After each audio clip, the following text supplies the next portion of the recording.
Hacienda Napoles, the dreamland of the most famous Colombian drug trafficker. 2,000 hectares of grassland, forests, and artificial lakes shaped by Pablo Escobar. A small paradise for these hippos, the largest wild herd to live outside of Africa, from where they originate. Escobar's hippos are the stars of the theme park, built on the estate seized by the government after the kingpin's death. Mira, eso se llama hipopótamo. They are the descendants of 4 specimens smuggled in the 80s to Escobar's private zoo. They have reproduced, and there's now more than 100 of them. They don't suffer from any kind of stress. They don't have predators, and the weather here in Colombia is ideal for them. That's why their numbers have exploded. The park is home to 3 of these animals, including Vanessa, abandoned as a baby by the herd. She's been here since she was small, so she allows us to get close to her. We wouldn't be able to do this with a wild hippo. The other hippos live in the wild.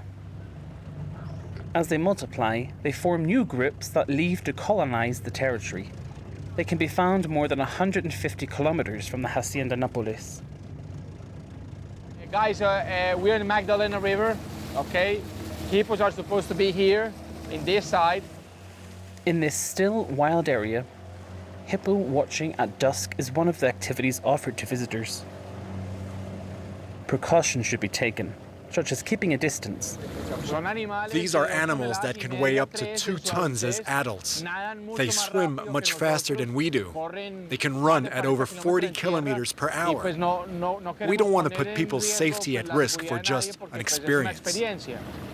Hippos attract tourists, like these Americans, but their impact on the ecosystem and local life is serious. It's a double-edged sword for us environmentally conscious tour guides. We want people to see them, but we're also very worried about their presence here.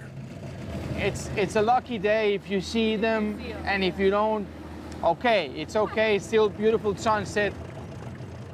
Often invisible and unpredictable, these giants are a danger for inhabitants of the region.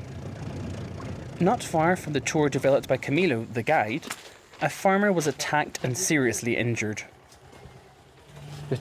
I was spraying pesticides with a colleague when the hippo attacked.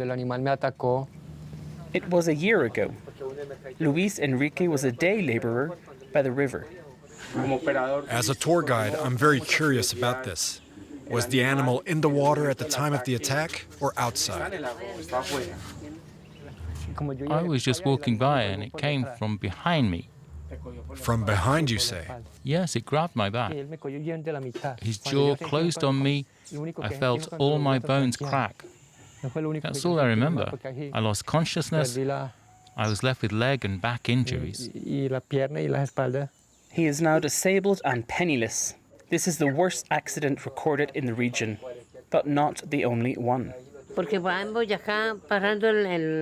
In Puerto Boyaca, a boat was almost knocked over by one of them. It was full of people. We really have to do something to stop them from causing harm. According to some estimates, by 2050, Colombian hippos could number in the thousands. They can already be seen visiting the villages at times.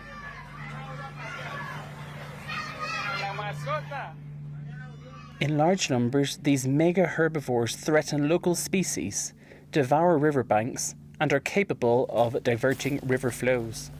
The future of Escobar's hippos is a puzzle for scientists. Normally, they're on the riverbank. We have to be very careful and ready to run because they might attack us. David Echeverri is a biologist with the Regional Wildlife Agency. He has been working for several years to control the growth of hippos.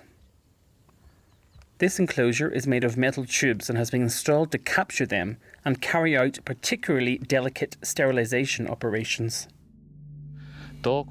Everything to do with hippos is complex, costly, demoralizing, and of course, very dangerous.